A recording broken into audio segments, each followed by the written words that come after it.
그 사랑이 우리 가운데 충만하기를 소망합니다. 이제 평안으로 인사하겠습니다. 주님의 평안이 여러분과 함께. 옆 사람과도 인사하겠습니다. 부드럽고 따뜻한 사람이 됩시다. 겸손한 사람이 됩시다. 네, 따뜻한 봄이 온 것 같습니다. 갑자기 날씨가 풀렸습니다. 봄이 오면 꽃 얘기도 하고 예쁜 하늘 얘기도 하고 따뜻한 바람 얘기도 해야 되는데 아마 어제 잠을 못 주무신 분들이 많을 것 같습니다. 어떤 분들은 기뻐서, 어떤 분들은 화가 나서 잠을 못 주무셨을 것 같습니다. 서울중앙지법 형사 25부 재판장 지기현 판사는 구속기간을 시간으로 계산해서 보니까 구속기간이 만료 후 공소가 제기되었기 때문에 구속이 취소되어야 한다고 판결을 내렸습니다. 사실 우리나라 사법체계 가운데 단 한 번도 이루어진 적 없는 판결입니다. 항상 검찰은 원래 하던 대로 날수로 계산해서 구속기간을 계산했는데요. 갑자기 시간으로 계산해서 몇 시간 늦었다. 그날 안에 했는데 시간으로 계산하면 몇 시간 늦어서 이것은 잘못되었다라고 주장하는 윤석열 대통령 측 변호인의 그 주장을 받아들였습니다. 단 한 번도 그런 판결이 내린 적 없던 판결이 하필 최고의 권력자 앞에서 뒤바뀌니까요. 우리는 합리적인 의심을 할 수밖에 없습니다. 법도 권력 앞에서 무기력하구나 라고 말이죠. 검찰은요, 아직 하나의 안전장치가 남아 있었습니다. 즉시 항고를 하면 다시 상위 법원의 판단을 받아볼 수 있었습니다. 더군다나 자신들이 그렇게 구속시켰고 또한 기소했기 때문에 이걸 즉시 항고를 안 넣는다는 것은 자신들이 불법으로 구속하고 기소했다는 뜻이 되기 때문에 너무나 당연하게도 검찰들이 즉시 항고를 할 것으로 생각했지만 그들은 항고를 포기하고 석방을 시켰습니다. 어제 집에 들어가서 김치찌개 파티를 했다고 하더라고요. 제가 참 좋아하는 김치찌개인데요. 이러다 국민들이 김치찌개를 싫어하게 생겼습니다. 법원이 선고를 내리면 항상 즉시 반발하고 즉시 항고하던 검찰은 그 기계는 왜 윤석열 대통령 앞에서만 이렇게 한없이 작아지는지 모르겠습니다. 10년 전에는 이 즉시 항고, 이것이 위헌적 요소가 있다고 국회에서 없애야 된다라고 주장할 때 검찰은 즉시 항고는 위헌적 요소가 절대 없다고 끝까지 주장하며 그것을 지켜냈던 그 사람들이 갑자기 어제는 즉시 항고는 위헌적 요소가 있을 수 있다고 그것을 포기하고 말았습니다. 내란 수괴, 그 범죄의 중대성으로 말하면 우리나라에 있는 모든 법체계 가운데 가장 중대한 범죄입니다. 항상 검찰은 이 범죄의 중대성 때문에 구속시킨다, 구속을 유지한다라는 주장을 펼쳐왔는데 좀도둑도 이렇게 쉽게 풀어주지는 않습니다. 여러분 한번 생각해 보십시오. 전두환과 과거 내란을 일으켰던 전두환과 화성 연쇄 살인범 누가 더 많은 사람들을 죽였습니까?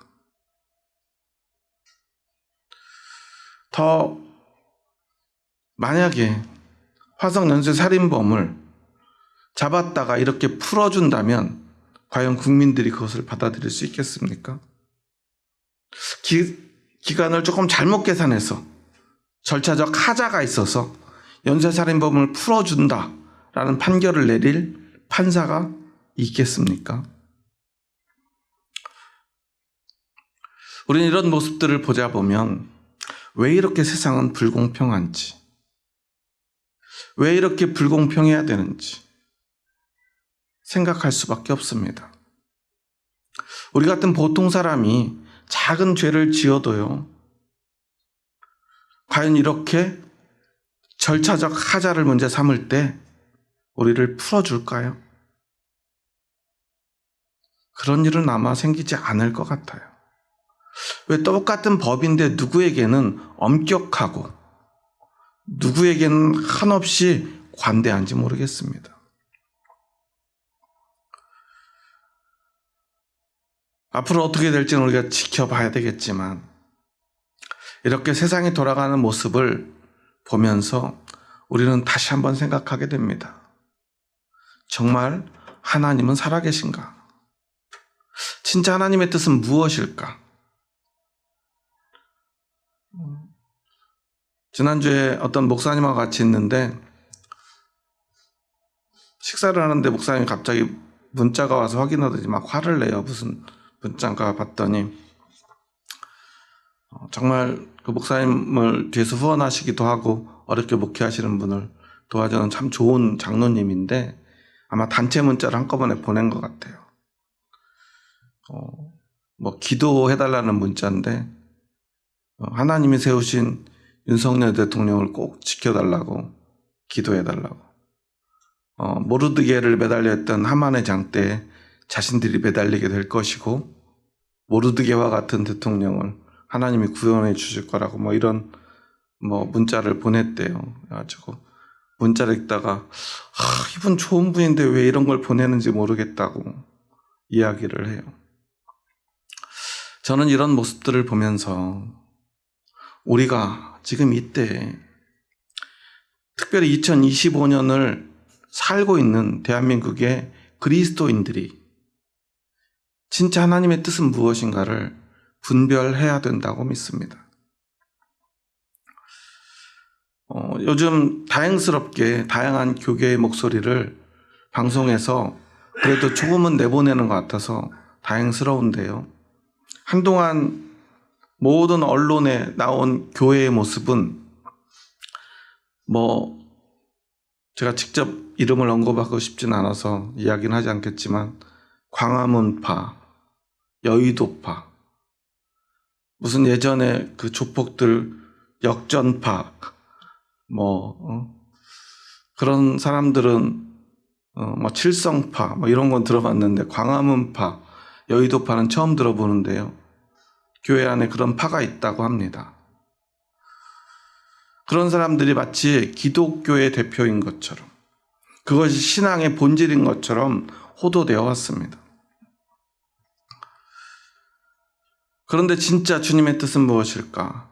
오늘 사순절을 맞이해서 우리는 그리스도의 십자가 앞으로 나아가야 되는데 먼저 우리에게 예수 그리스도의 세 가지 시험에 대한 말씀을 우리에게 주십니다. 우리는 이 예수님의 시험에 대해서 너무나 잘 알고 있죠. 예수님이 금식하시고요. 성령의 충만함을 입습니다. 성령의 이끌림을 따라 예수님이 이제 하나님의 아들로서 공적인 삶을 시작하려 합니다. 그런데 40일 동안 금식한 후에 마귀가 예수님을 찾아와 시험을 합니다. 그 첫 번째 시험이 뭐죠? 배고파 죽을 것 같은 예수님의 그 연약함을 이용합니다. 내가 만일 하나님의 아들이거든 이 돌들에게 명하여 떡이 되게 하라.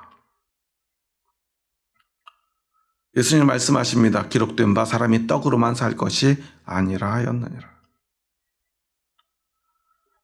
그리고 내게 절하면 모든 영광과 권세를 주리라. 예수님 말씀합니다. 하나님께 경배하고 그를 섬기라. 만약에 네가 하나님의 아들이면 성전에서 뛰어내리라. 그러자 예수님은 하나님을 시험하지 말라고 그럽니다. 너무나 잘 알고 있는 말씀이죠.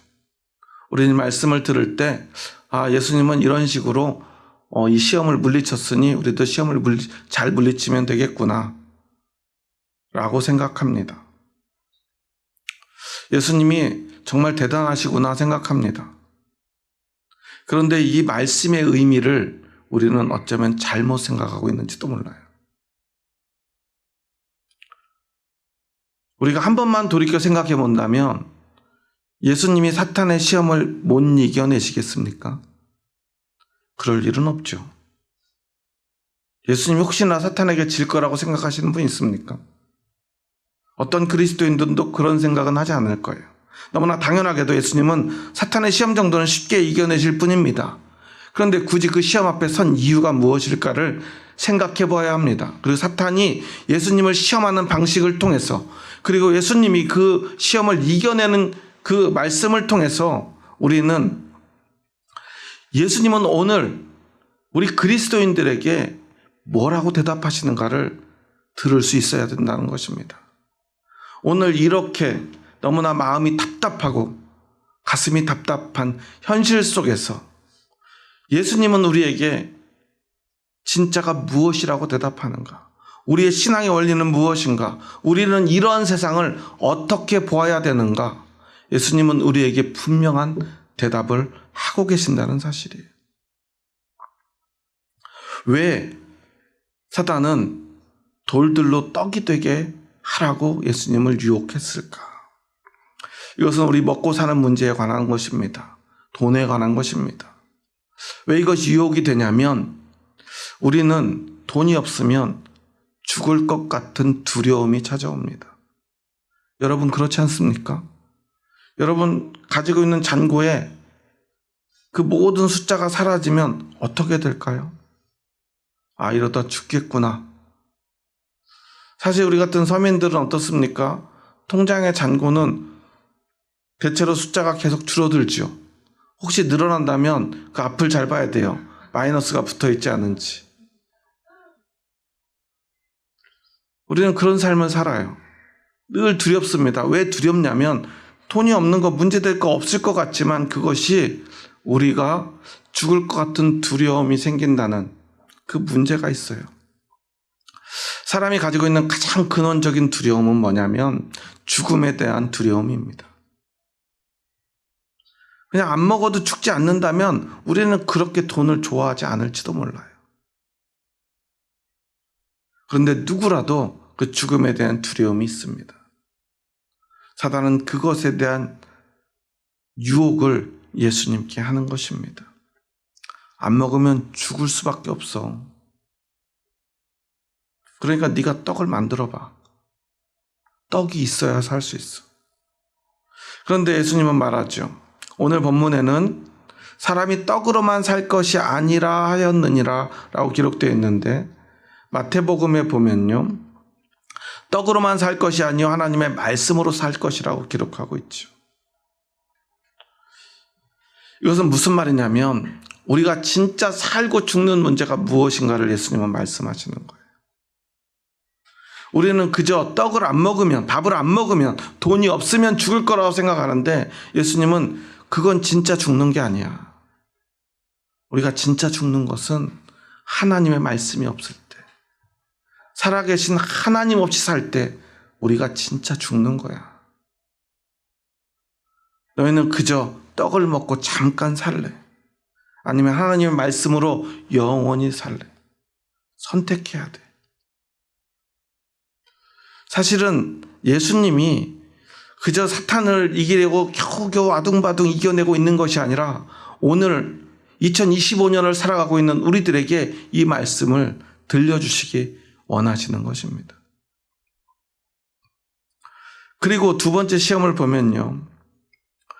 내가 이 세상의 모든 권세와 영광을 가지고 있는데 내가 이것을 너에게 줄 수 있어. 왜냐하면 이건 내 거니까. 내가 원하면 줄 수 있어. 우리는요, 이 권력, 힘에 대한 욕망이 있습니다. 사람들이요, 왜 윤석열 대통령에게 저렇게 열광하고요, 저렇게 모여가지고 집회를 할까요? 그에게 힘이 있기 때문이에요. 더군다나 그 집회를 주도하는 사람들이 그리스도인들이죠. 보수적인 그리스도인이라고 스스로를 칭합니다. 그 이유가 있어요. 한국 기독교, 특히나 이 보수적인 성향을 가진 그리스도인들에게는요, 가장 근원적이고 중요한 문제가 있는데, 여러분들도 잘 아시겠지만 근본적으로 기독교인들에게는 이 공산주의에 대한 두려움, 즉 반공의 정신이 있습니다. 또 하나 요즘 최근에 들어서 계속 이슈가 되고 있는 반동성애 문제가 있어요. 좋은 신앙을 가지고 좋은 분들조차도요, 이 문제에 대해서는요, 용납이 잘 안 되는 것 같아요. 어쩌면 당연한 것이죠. 과거 6.25 때 그리스도인들이 얼마나 많은 학살을 당했습니까? 공산주의자들에게. 수많은 사람들이 죽창에 찔려 죽고요, 총에 맞아 죽고요, 교회에 가둬놓고요, 예배 드린다는 이유로, 신앙이 있다는 이유로 불에 태워 주겠습니다. 얼마나 끔찍한 일입니까? 어떻게 그 기억을 지울 수 있겠습니까?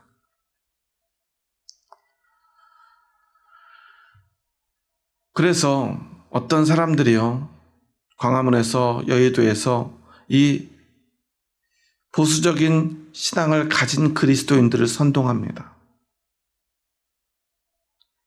그곳에는요, 그래서 수많은 사람들이 모여듭니다.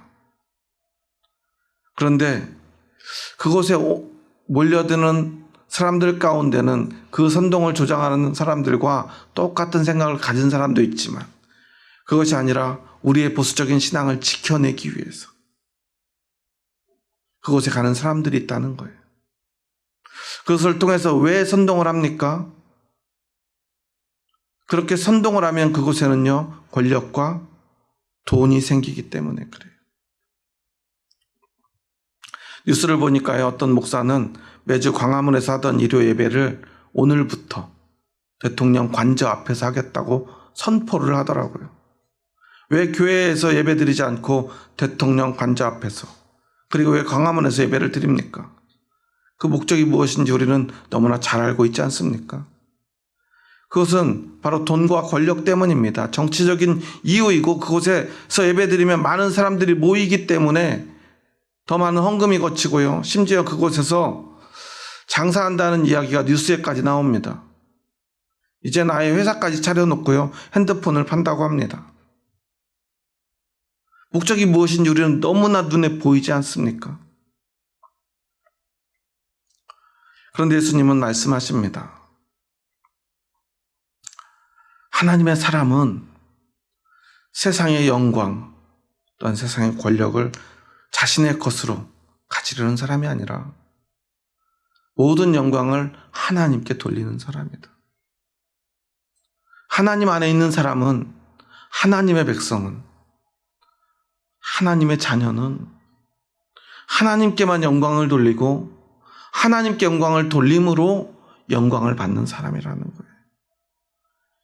이 영광이라고 하는 것은 하늘의 권세를 의미합니다. 그러기에 사람은요, 결코 영광을 받아서는 안 됩니다. 그 모든 권력은요, 하나님의 것이어야 합니다. 이스라엘 백성들이 왕을 구할 때 하나님이 기뻐하지 않았죠. 왜 그렇죠?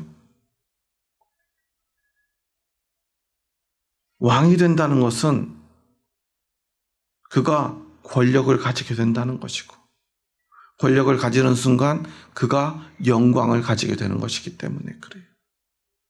다른 나라들은 전부 다 왕이 있는데 우리가 왕이 없으니까 군사력이 약해서 우리가 자꾸만 이방인들에게 패합니다. 하나님, 그러니까 우리에게도 왕을 주십시오. 하나님의 생각은 좀 달랐죠. 하나님 나라의 왕은 누구입니까? 하나님이십니다.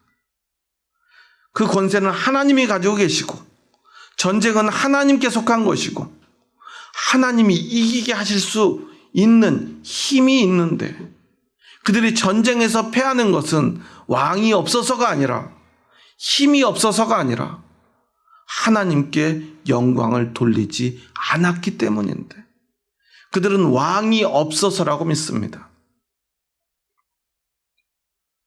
그렇지만 사람이 원하니까, 백성들이 원하니까 하나님은 왕을 주시죠. 그것이 옳기 때문이 아닙니다. 예수님은 그것을 우리에게 말씀하시는 거예요. 우리의 권세는, 우리의 영광은 우리의 것이 아니고 그것을 하나님께 돌려야 하고, 하나님의 영광 받을 때, 모든 권세가 하나님의 것임을 인정할 때 비로소 우리도 그 영광에 참여하고 하나님의 권세를 우리가 누릴 수 있다라고 말씀하시는 거예요. 그런데 오늘 수많은 그리스도인들은 누구에게 영광을 돌리고 있습니까? 왜 그리스도인들이 윤석열을 찬양합니까? 왜 그 권세를 찬양합니까? 왜 그 권세를 의지합니까? 그가 손에 왕자를 새기고 나오고요, 온갖 법사들을 따르고요, 구슬하고요, 이상한 주술적 행동들을 해도 그가 공산주의로부터 우리를 지켜줄 것, 동성애자들로부터 우리를 지켜줄 것이라고 믿고 그의 권세를 의지하며 그에게 영광을 돌리려 합니다. 예수님은 우리에게 오늘 말씀하십니다. 오직 하나님께만 영광을 돌리라고. 하나님이 하실 것이라고. 오늘 우리는 하나님이 우리에게서 어떤 힘을 거둬 가신다면, 어떤 싸움에서 패배하게 하신다면 그것은 우리의 힘이 없어서가 아닙니다. 대통령이 우리 편이 아니어서가 아닙니다. 우리가 하나님께 영광을 돌리지 못해서입니다. 우리는 이것을 기억해야 합니다. 하나님의 아들이면 성전에서 뛰어내리라고 예수님을 유혹하죠. 예수님은 주 너의 하나님을 시험하지 말라고 합니다. 왜 성전에서 뛰어내리라고 그러죠? 뭐라고 하면서? 네가 하나님의 아들이거든. 네가 하나님의 아들인 것을 증명해야지. 하나님의 아들이면 높은 곳에서 뛰어내려도 천사가 네 발이 땅에 떨어지지 않게 지켜준다고 성경에 기록되어 있잖아. 성경 말씀을, 하나님의 말씀을 인용해서 사탄이 예수님을 시험합니다. 자신을 증명하라는 거예요. 그리고 그 증명을 통해서 인기를 얻으라는 것입니다. 하지만 예수님은 말씀하시죠. 하나님을 시험하지 말라고. 그것은 무슨 말입니까? 우리는 자신을 증명할 필요가 없다는 거예요. 예수님은 자신이 하나님의 아들인 것을 증명할 필요가 없어요. 사탄에게도 세상에도 말이죠. 중요한 것은 증명하는 것이 아니기 때문입니다. 내가 하나님의 아들이면, 그 사랑을 받고 있으면 그것으로 충분하다는 거예요. 그것을 증명하려고 하는 것은요, 하나님을 시험하는 것, 즉 하나님을 멸시하는 것입니다. 하지만 우리에게 믿음이 없을 때, 하나님의 사랑 안에 우리가 거하지 못할 때, 우리는 우리를 증명하고 싶은 욕망이 생깁니다. 오늘 수많은 그리스도인들이요, 자신의 그 믿음을 증명하려고 광화문으로, 그리고 아마 오늘은 대통령 관저 앞으로 나갔을 것입니다. 저는 이러한 현상들, 이러한 상황들을 보면서 어떤 장면이 떠오릅니다.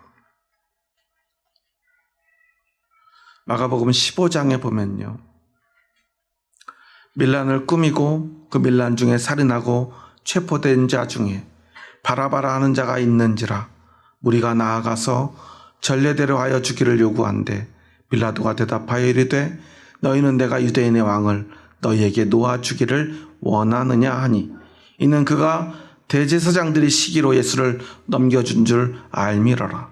그러나 대제사장들이 무리를 충동하여 도리어 바라바를 놓아달라 하게 하니 빌라도가 또 대답하여 이르되 그러면 너희가 유대인의 왕이라는 일을 내가 어떻게 하랴. 그들이 다시 소리 지르되 그를 십자가에 못 박게 하소서. 대제사장들이 무리를 충동하여 도리어 바라바를 놓아달라 하게 하니, 어떤 목사들이요 성도들을 충동하여 윤석열 대통령을 석방시켜달라고 하게 하고 있습니다. 왜 이런 일이 벌어집니까? 그 무리들은 어떤 무리들이죠? 예수님이 오병이의 기적으로 먹였던 무리들입니다. 병을 고쳐주었던 무리들입니다. 예수님을 따르며 호산나 외쳤던 무리들입니다. 오늘 한국의 그리스도인들과 똑같은 사람들입니다.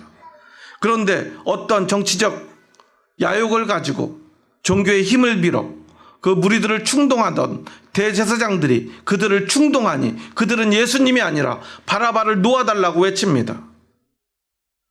어쩌면 오늘 우리의 모습과 너무나 닮아 있지 않습니까? 왜 그렇습니까? 우리는 너무나 약하기 때문입니다. 언제든 우리는 그러한 선동에, 그러한 충동에 흔들릴 수밖에 없습니다. 하지만 우리는 기억해야 합니다.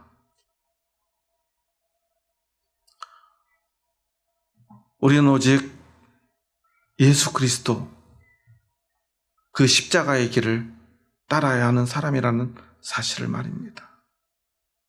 그리고 그 십자가면 충분하다는 사실을 말입니다. 공감이라고 하는 단어를 보면 컴패션이라고 하죠. 공감은 우리가 보통 감정을 이해하고 그 감정을 함께 나누는 것으로 이해하는데, 컴패션이라고 하는 단어를 그 원어의 의미를 자세히 뜯어보면 함께라고 하는 컴과 고통이라고 하는 패션이 합쳐진 단어입니다. 그럼 어떤 뜻이 되죠? 공감은 고통을 함께하는 것입니다. 하나님은요, 죄로 죽을 수밖에 없는 우리들과 함께하기 위해 어떤 선택을 하셨죠? 아들을 십자가에 달려 피 흘려 죽게 하십니다. 우리의 고통을 함께 하심으로 우리와 마음을 나누시고 우리와 함께 하시기 위해서, 영원히 함께 하시기 위해서. 그러면 우리의 믿음은 무엇입니까? 세상이 힘 있는 자의 편에 서고 그들을 선동하고 그렇게 바라바를 놓아달라고 외침으로 어떤 정치적 야욕을 이루는 것입니까? 그래서 우리가 어떤 힘을 가지고 권력에 빌붙어서 그 힘으로 교회를 지켜내는 것입니까? 그리스도인의 신앙은요, 오직 십자가의 신앙뿐입니다. 피 흘림이 없이는 생명도 없습니다. 피 흘림이 없이는 구원이 없습니다. 피 흘림이 없이는 하나님과 함께 할 수 없습니다. 우리는 결코 세상의 권력과 하나가 될 수 없는 사람들입니다. 그런데 왜 수많은 그리스도인들이 무리가 되어 길거리로 나가 바라바를 외치고 있습니까? 그들이 갈 길을 잃어버렸기 때문입니다. 우리는 다시 한번 우리가 나아가야 될 길이 어디에 있는지 생각해 보아야 합니다. 예수님이 시험을 통과하실 수 있었던 근원적인 힘은 하나님에 대한 사랑과 신뢰뿐입니다. 하나님과 함께 했기 때문입니다. 하나님과 컴패션, 공감했기 때문입니다. 즉 하나님의 고통, 하나님의 아픔을 예수님이 알았습니다.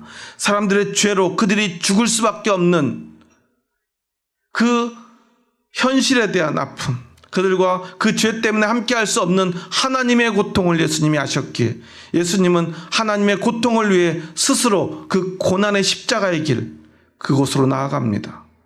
그리고 그곳에서 끝내 고통받으며 죽음을 맞이하십니다. 그리고 그 전까지 예수님은 제자들에게 이렇게 가르치셨죠. 나를 따르라고 말했죠. 제자는 그렇게 예수님을 따라 하나님의 고통을 가슴에 품고 십자가로 나아가는 사람들입니다. 고통이 없는 구원은 없습니다. 십자가 없는 부활도 없습니다. 우리는 기꺼이 고통을 감내하는 사람들입니다. 우리는 가장 약한 곳에서 가장 잔인한, 가장 고통스러운 십자가를 지고 끝내 승리하는 사람들입니다. 세상에 권력이 필요한 것이 아닙니다. 대통령이 우리를 지켜주는 것이 아닙니다. 공산주의로부터 우리를 지켜주시는 분은 하나님이시지요. 만약에 우리가 그렇게 끝내 그들의 주장대로 어떤 좌파 정권이 들어서 공산주의가 되고 교회가 핍박받는다면 우리는 그 핍박을 주님을 위해 기꺼이 감내해야 될 사람들입니다. 하지만 우리는 십자가를 포기할 수 없는 사람들인 것이죠. 그러지 않는 안전장치를 만들기 위해 어떤 정치적 세력과 결탁한 사람들이 아니라는 거예요. 그것이 두렵다면 그것은 결코 믿음일 수 없습니다. 여러분 기억하십시오. 예수님이 하나님에 대한 사랑으로 그 고난의 길을 걸어갔던 것처럼 우리가 예수님에 대한 사랑으로 기꺼이 고난을 감내한다면 하나님이 우리를 지켜주실 것입니다. 그 고통은 그저 그런 고통, 우리가 어쩔 수 없이 당하는 고통이 아니라, 우리가 힘이 없어 당하는 고통이 아니라 하나님의 사랑 때문에 당하는 고통이기에 하나님의 사랑은 반드시 우리를 구원해낼 것입니다. 여러분 안에는 그러한 하나님의 사랑이 살아 숨쉬고 있음을 잊지 마시기 바랍니다. 하나님이 지켜주십니다. 하나님이 여러분과 함께 하십니다. 하나님이 여러분의 어떤 고통이라도 함께 하십니다. 그 고통 가운데 하나님은 여러분을 구원하실 것입니다. 이것이 진짜 믿음입니다. 예수님은 그 진짜 믿음을 우리에게 가르쳐 주시기 위해 받지 않아도 될 그 시험 가운데로 스스로 나아가셨던 것이고, 그저 아무 말씀하지 않으셔도 이미 이겨낼 수 있는 그 시험이지만 우리에게 그 말씀을 들려주시고자 했던 것입니다. 여러분 어떤 길로 나아가기를 원하십니까? 저는 저 스스로 제가 보수적인 기독교인이라고 생각합니다. 하지만 모든 보수적인 기독교인들이 광화문에, 여의도에, 그리고 대통령 관저 앞에 나아가는 것은 아닙니다. 그곳에 간 사람들은요, 대제사장들이 무리를 충동한 그 충동에 이끌렸던 무리들처럼 선동에 이끌려 바라바를 놓아달라고 외치는 자들이 된 것입니다. 여러분은 어떤 선택을 하기 원하십니까? 여러분이 진보적인 기독교인이든 보수적인 기독교인이든 그건 중요하지 않습니다. 우리에게 중요한 것은 오직 믿음뿐입니다. 예수 그리스도의 십자가뿐입니다. 예수 그리스도의 십자가 앞으로 나아가기 원하십니까? 아니면 세상의 영광과 권세와 먹고 살기 위한 돈과 자신을 증명해서 사람들에게 인기를 얻고 사람들의 인정을 받고 싶은 그 욕구에 이끌릴 것인가? 우리는 선택해야 됩니다. 하지만 여러분 안에 믿음이 있다면 하나님의 사랑이 여러분과 함께 할 것입니다. 그 사랑이 여러분을 지켜줄 것입니다. 잠시 이 땅 가운데서가 아니라 이 땅에서뿐 아니라 영원토록 우리와 함께 하시며 우리를 지켜내실 것입니다. 여러분 이것을 믿으십니까? 그렇다면 그 믿음을 붙으시기 바랍니다. 그리고 참된 그리스도인 되시기 바랍니다. 여러분의 신앙이 보수적이든 진보적이든 그런 거에 이끌리지 마시기 바랍니다. 여러분의 신앙이 반공에서 시작되었던 반동성애에서 시작되었던 아니면 진짜 그리스도의 십자가에서 시작되었던 오늘 지금 십자가를 따르느냐 아니면 세상의 영광을 향해 나아가느냐, 그것이 여러분의 결국을 가르게 될 것입니다. 우리 함께 오늘 이 하나님의 말씀 앞에, 예수님이 우리에게 말씀하시는 이 말씀 앞에 믿음의 고백을 드렸으면 좋겠습니다. 나는 예수 그리스도의 십자가만을 따르겠습니다. 오늘 2025년 혼란한 이 시대, 오늘 우리 그리스도인들에게 주시는 예수님의 대답은 오직 이것뿐입니다. 여러분 십자가를 따르기 원하십니까? 여러분 십자가를 따르기 원하십니까? 오직 십자가만을 따르시기 바랍니다. 오늘 우리 마지막으로 한번 이렇게 옆사람과 인사하고 고백하며 말씀을 마쳤으면 좋겠습니다. 한번 세 가지 예수님의 그 말씀을 생각하면서 우리 한번 이렇게 옆사람과 고백하면서 인사해 보도록 하겠습니다. 옆사람 보면서 이렇게 고백하겠습니다. 손잡고 눈 부면서 우리 걱정하지 맙시다. 굶어 죽지 않습니다. 예수님이 지켜주실 것입니다. 그리고 또 한번 이렇게 인사해 볼까요? 옆 사람 보면 세 번째 시험을 생각하면서 우리가 우리의 능력을 증명하지 않아도 됩니다. 우리가 우리의 능력을 증명하지 않아도 됩니다. 우리의 가치를 증명하지 않아도 됩니다. 걱정하지 마세요. 당신은 충분합니다. 예수님으로 충분합니다. 여러분 이거 잊지 마시기 바랍니다. 세상의 권세가 여러분을 지켜주지 않습니다. 여러분 하나님의 아들이요 하나님의 딸이지 않습니까? 그 사랑이면 충분하지 않습니까? 세상은 우리에게 자꾸만 증명하라 말합니다. 하지만 여러분 증명하지 않아도 괜찮아요. 오늘 아마 자신의 믿음을 증명하려 어떤 좋은 그리스도인, 착한 그리스도인, 아까 앞에서도 이야기했던 어떤 장로님은 또 오늘도 대통령 관저 앞에 나갔을지 모릅니다. 좋은 분들입니다. 좋은 신앙을 가졌던 분들입니다. 그런데 선동되면요 누구라도 그럴 수 있습니다. 하지만 우리는 그러지 않았으면 좋겠습니다. 믿음이 있다면 그것으로 충분합니다. 여러분 지금 이 모습 이대로 충분하다는 사실을 잊지 마시고 한 주간 우리가 내가 하나님의 사랑 안에 있음을 확인하며 평안하고 기쁨을 누리시기 바랍니다. 이 봄의 햇살을 만끽할 수 있는 저와 여러분 될 수 있기를 주님의 이름으로 축원합니다. 기도하시겠습니다. 하나님 감사합니다. 저희 부족하고 연약한 자들 사랑하셔서 저희들을 하나님의 아들, 하나님의 딸 삼아 주시려고 오늘 주님의 품으로 불러주시니 감사합니다. 우리를 구원하시려고 우리의 아픔을 함께 하시며 그 아픔을 함께 하시려 이 땅에 아들을 보내시고 피 흘려 죽기까지 사랑하신 하나님의 놀라운 사랑을 기억합니다. 예수님은 하나님의 그 아픔을 아셨기에 그 아픔을 함께 하시고 그 아픔을 끌어안고 이 땅 가운데 오셨습니다. 그렇게 우리를 구원하시려고 우리에게 오늘 이 고통과 혼란 가운데 있는 우리에게 이 세 가지 시험을 통하여 말씀하십니다. 돈이 너희를 살게 하는 것, 돈 때문에 죽을 것 아니라고, 우리는 하나님의 말씀으로 영원히 살 것이라고, 세상의 영광과 권세가 우리를 지켜주지 않을 것이라고, 하나님만이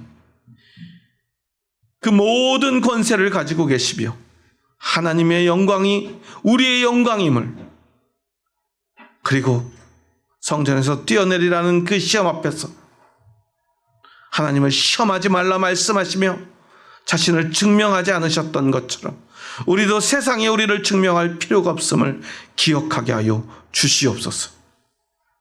너무나 혼란스럽습니다. 때로는 너무나 두렵습니다. 이제 내일이 어떻게 될지 알지 못하는 혼란한 이 세상 속에서 오늘 예수님이 우리에게 대답하시는 이 음성을 가슴에 새기고 오직 예수 그리스도의 십자가를 믿고 하나님께만 영광을 돌리며 하나님의 말씀을 붙들고 영원한 생명의 소망으로 오늘을 당당히 살아갈 수 있는 저희들 되게 하여 주시옵소서. 예수님의 이름으로 기도합니다. 아멘.